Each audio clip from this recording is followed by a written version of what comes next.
You're not smart enough for this. They're all going to find out you're a fraud. For years, that was the first voice I heard in the morning and the last one I heard at night.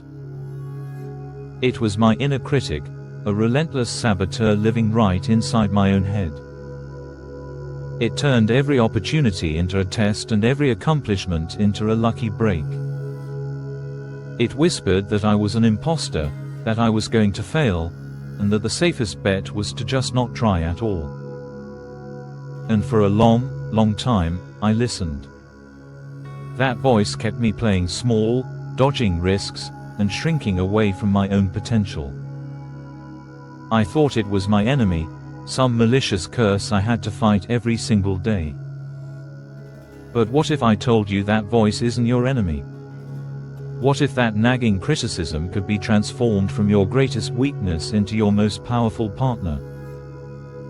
I know, it sounds impossible. But by applying a simple yet profound framework from ancient Stoic philosophy, I learned how to reframe its attacks, understand its real job, and turn it from my harshest critic into my greatest coach. And today, I'm going to give you the exact tools to do it, too. So, before we can retrain this critic, we have to understand what it is and why it's even there. That voice, the one that sounds so destructive. It isn't actually trying to destroy you. It's trying to protect you. Think of it like a deeply misguided, overprotective bodyguard. Its only goal is to keep you safe, safe from failure, safe from embarrassment, safe from rejection. The problem is, its methods are terrible. This bodyguard was born from your past.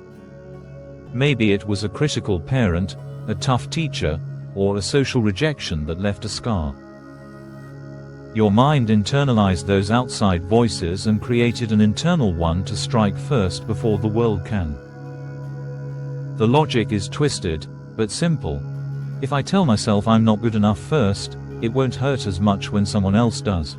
It operates from a place of pure fear, convinced the only way to avoid getting hurt is to never even step into the ring. My own turning point came when I was drowning in self-doubt. I was up for a huge career opportunity, something I'd wanted for years. And my inner critic was having a party.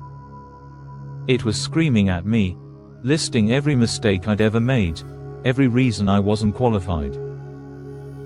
I was completely paralyzed by anxiety, right on the verge of pulling my application.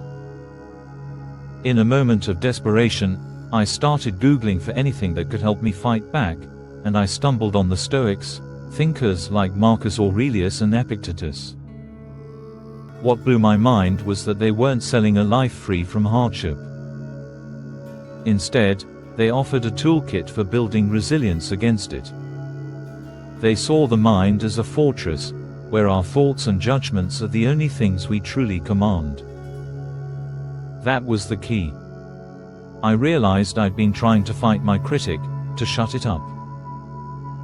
The Stoics suggested a different path. Don't fight it. Understand it, work with it, and channel its energy for your own good. The goal wasn't to fire the bodyguard, but to retrain it. This is where the real work begins. And it's not about chanting affirmations in the mirror or pretending you're flawless. It's about a radical shift in perspective, grounded in a practical, three-step Stoic framework. And while these ideas are ancient, they're the foundation for evidence-based modern techniques like cognitive reframing. First things first, the dichotomy of control, an idea from the Stoic philosopher Epictetus. It's a simple concept with life-changing power. In any situation, you have to separate what's within your control from what's not.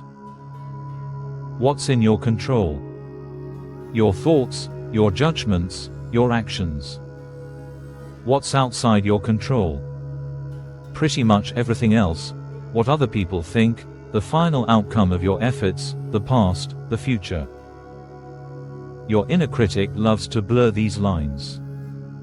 When a project fails, It doesn't say, the market shifted unexpectedly. It screams, you failed. When someone gives you critical feedback, it doesn't say, they have their own perspective. It says, you aren't good enough. So here's what you do. The next time your critic attacks, just pause and do a mental audit. Ask, what part of this is something I can actually control, and what part is out of my hands? Let's go back to that job opportunity. My critic was yelling, you'll be rejected. They'll think you're an idiot. Using the dichotomy of control, I broke it down. Outside my control, whether they hired me, the interviewer's biases, the other candidates, their final opinion of me. Within my control, the effort I put into my application, the hours I spent preparing, how I presented myself, my choice to even try. Suddenly, the critic's power just fizzled. All its arguments were aimed at outcomes I couldn't control anyway. By focusing my energy only on my actions, I felt this wave of calm and purpose. The goal shifted from, I have to get this job, to, I have to give my best effort. And as the Stoics knew, real peace comes from knowing you handled your part well, no matter the outcome. Okay, so once you've sorted what you can and can't control, the next step is to change your relationship to the critic's voice itself. We tend to fuse with our thoughts. The critic says, I am a failure, and we hear it as fact. The Stoic approach, which is a lot like modern mindfulness, is to practice detachment. You have to observe the thought without absorbing it as your identity. This reminds me of a core idea from the Roman Emperor Marcus Aurelius, who suggested that what we hear are opinions, not facts, and what we see are perspectives, not the truth. This is your new mantra. That voice in your head isn't the source of absolute truth. It's a stream of opinions generated by a scared part of your brain. So when the critic starts talking, your job is to label it. Acknowledge it, like a scientist observing a bug. You can literally say to yourself, there's the inner critic again. You can even give it a goofy name, like the judge, or general fear. This simple act creates space between you, the real you, and the thought.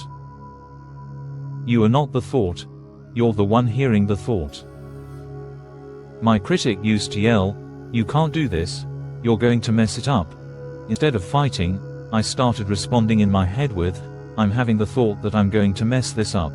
That tiny shift is huge. It reframes the thought from a fact, you will mess up, to an event, I am having a thought. And just like any event, it'll pass. You don't have to engage. You just notice it, label it, and let it go, bringing your focus back to what you can control, your next move. This final step is where you really turn your critic into a coach. Think about it. A critic points out flaws with judgment. A coach points out areas for improvement with a belief that you can get better. The information is often the same. It's the delivery and the intent that are different. Your inner critic is a world-class risk assessment machine. So instead of letting its findings paralyze you, you can use them as your strategic guide. Here's how. When critic attacks, listen for the data underneath the insult. Then, ask it a curious question. What are you trying to protect me from? Or even better, ask, if a coach were here, what would they tell me to do about this? Let's say you're prepping for a presentation. The critic says, you're going to forget what to say and everyone will think you're a mess. The critic's attack, you're incompetent, the raw data, the risk of forgetting your points. The coach's reframe, okay, good point. Let's make sure we're extra prepared. What's our strategy? Let's practice the opening 5 times. Let's make bullet point note cards. Let's brainstorm tough questions and draft some answers. You're taking the critic's fearful energy and converting it into a productive, action-oriented plan. You acknowledge the risk it pointed out, but you respond with controlled action, not an emotional reaction. By actively reframing these attacks, you're taking direct control over your internal dialogue. You're teaching your critic a new language, not of fear and shame, but of strategy, growth, and resilience. So, what does my relationship with that voice look like now? It hasn't gone silent. In fact, it still shows up, especially when I'm pushing myself. But its role has completely changed. Before, it was a saboteur. Today, when I face a big challenge, the dynamic is totally different. The voice might still pipe up, "Are you sure you're ready for this? The competition is fierce." But now, I know the playbook. 1. Dichotomy of control. The competition is out of my control. My prep is in my control. Let's focus there. 2. Observe, don't absorb, noticing a thought about self-doubt. That's just my old bodyguard checking in. Appreciate the heads up. 3. Reframe into strategy. Thanks for highlighting the high stakes. You're right, this matters. So what are the key areas we need to nail to be as prepared as possible? Let's make a list. The voice that used to sabotage me is now my strategic partner. It points out weaknesses not to shame me, but to help me strengthen them. It raises red flags that I can use to build better plans. It's no longer my harshest critic, it's my most dedicated, if still a little anxious, coach. Now, transforming your inner critic isn't a one-and-done fix. It takes consistent practice and patience, and research shows that for these mindset shifts to stick, you have to be kind to yourself through the process. Individual results will vary, but this framework gives you a real path to reclaim your mind, not by going to war with yourself, but by learning to lead yourself with wisdom. Let's quickly walk through the 3 steps again. 1. Apply the dichotomy of control. Focus only on your thoughts and actions. Accept the rest. 2. Observe, don't absorb.